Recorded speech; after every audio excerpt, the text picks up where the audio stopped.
Pengarang buku dan keynote speaker ternama dari Amerika, Mark Rosenberg, pernah berkata begini tentang pertemuan muka dengan muka. Menurut sebuah studi, ketika orang berkomunikasi muka dengan muka, informasi yang kita dapatkan melalui kata-kata hanya 7%. Selebihnya tersampaikan melalui nada suara, yaitu sebesar 38%, dan melalui bahasa tubuh sebesar 55%. Jadi, kalau kita berkomunikasi hanya melalui email, SMS, atau message texting, akan ada 93% informasi yang tidak tersampaikan kepada kita. Itu berarti betapa terbatasnya komunikasi di antara kita apabila tanpa perjumpaan langsung, face to face. Dengan kata lain, komunikasi yang sebenarnya barulah utuh apabila kita bertatap muka in person. Itulah sebabnya, sekalipun sangat terbantu oleh perangkat komunikasi elektronik digital yang mampu menjembatani jarak jauh, kita tetap merindukan pertemuan tatap muka, bukan?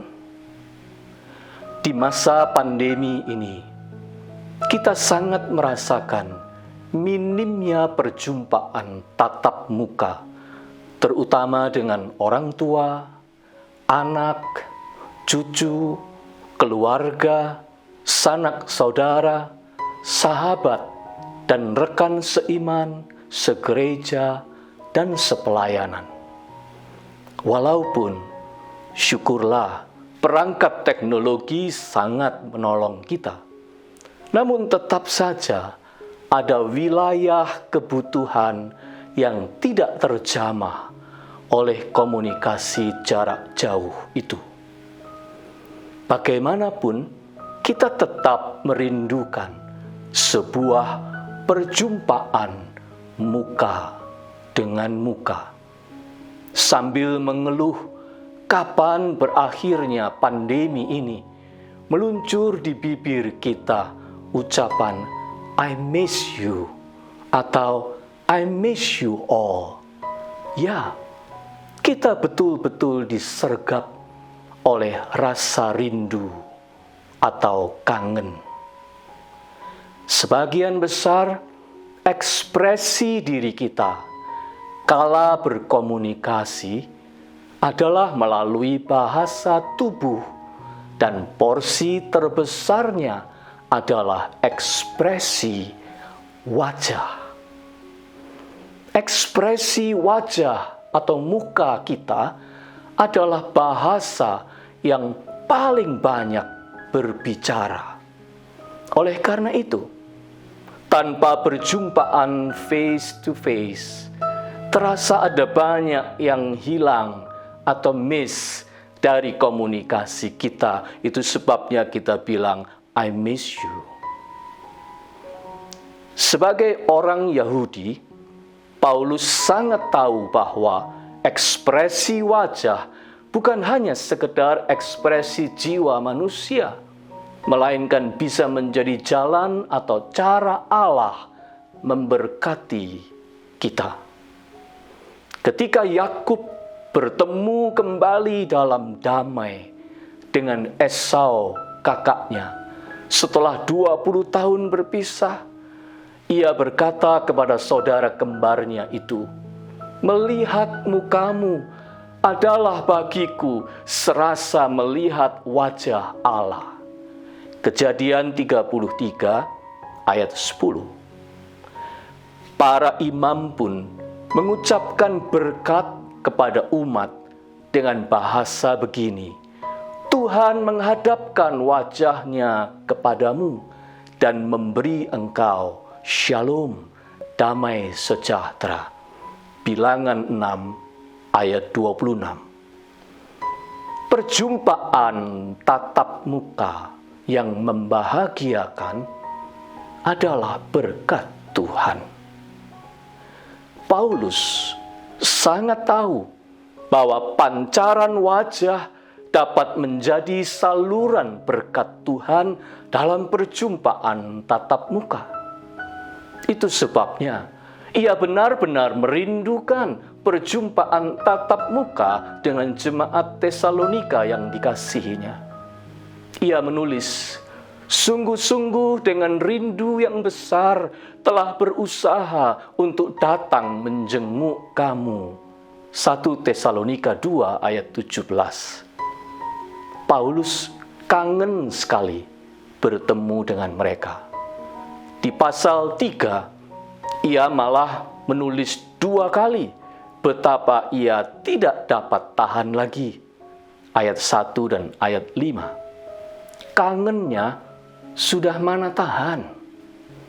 Lalu di ayat 10 ia mengaku, "Siang malam kami berdoa sungguh-sungguh supaya kita bertemu muka dengan muka." Dan menambahkan apa yang masih kurang pada imanmu. Menahan rasa kangen memang tidak enak. Paulus terhalang terus untuk berkunjung lagi ke Tesalonika sampai rasanya tak tertahankan. Tidak enak. Namun, ada saatnya itulah kenyataan yang harus dihadapi. Kita juga persis seperti keadaan sekarang ini. Kita harus banyak stay at home. Tidak leluasa pergi kemana-mana. Mengunjungi bukan waktunya. Tatap muka justru dihindari. Akibatnya, kita jadi kangen sekali. Namun, ada baiknya kita juga melihat rasa kangen dari sisi lain. Rindu atau kangen adalah sebuah pertanda yang paling alami bahwa kita masih percaya akan masa depan, yaitu bahwa yang terbaik ada di depan sana. Ekspresi kasih yang paling utuh dan paripurna masih akan tiba. Hati kita menaruh pengharapan akan datangnya sukacita dan damai yang tak dapat dilukiskan oleh kata-kata, yaitu perjumpaan face to face. Apa yang lebih kuat daripada pengharapan seperti itu? Karena memiliki rasa rindu yang besar, Paulus melakukan apa saja yang perlu sebelum perjumpaan langsung dengan jemaat Tesalonika berlangsung. Walaupun terpenjara, semangatnya bangkit. Ia mengutus Timotius datang lebih dulu ke Tesalonika. Ia terus berdoa, memikirkan, dan menggembalakan jemaat melalui tulisan-tulisannya. Kerinduannya itu membuatnya lebih tekun dan tangguh. Jadi, pakailah rasa rindu dalam dada ini untuk membangkitkan energi positif dalam diri kita. Sampai kapanpun, iman, pengharapan, dan kasih tidak akan terkalahkan oleh tantangan apapun di dalam kehidupan ini. Di dalam Tuhan, yang terbaik masih akan datang.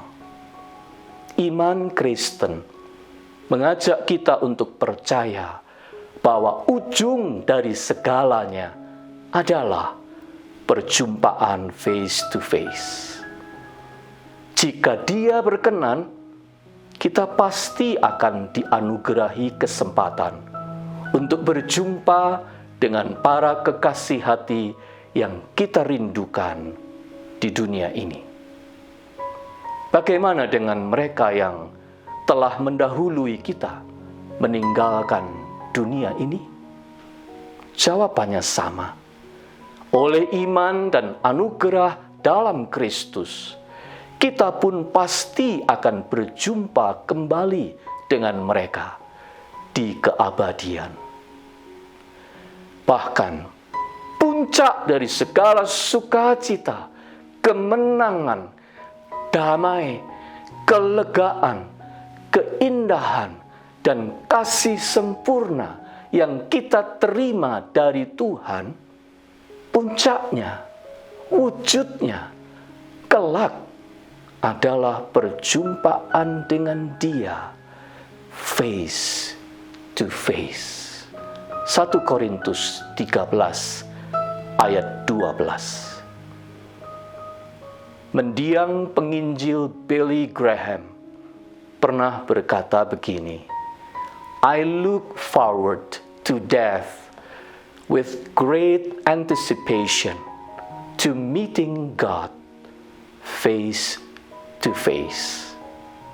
Aku menantikan kematian dengan sebuah antisipasi besar untuk berjumpa Tuhan muka dengan muka.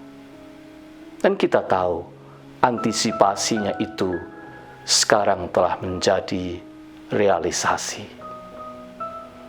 Marilah kita jadikan rasa rindu akan perjumpaan muka dengan muka dengan siapapun yang kita kasihi, termasuk dengan Tuhan, sebagai inspirasi, dorongan, dan kekuatan untuk hidup bersemangat dan tetap berkarya selagi bisa. Yang terbaik masih akan tiba, dan kita merindukannya. Tuhan pemilik masa depan, tengoklah kerinduan di hati kami saat ini. Buatlah kami kuat bertahan dalam pengharapan dan sikap yang positif sampai tiba waktunya Engkau memenuhi kebutuhan kami akan rasa rindu yang mencekam kalbu ini. Amin.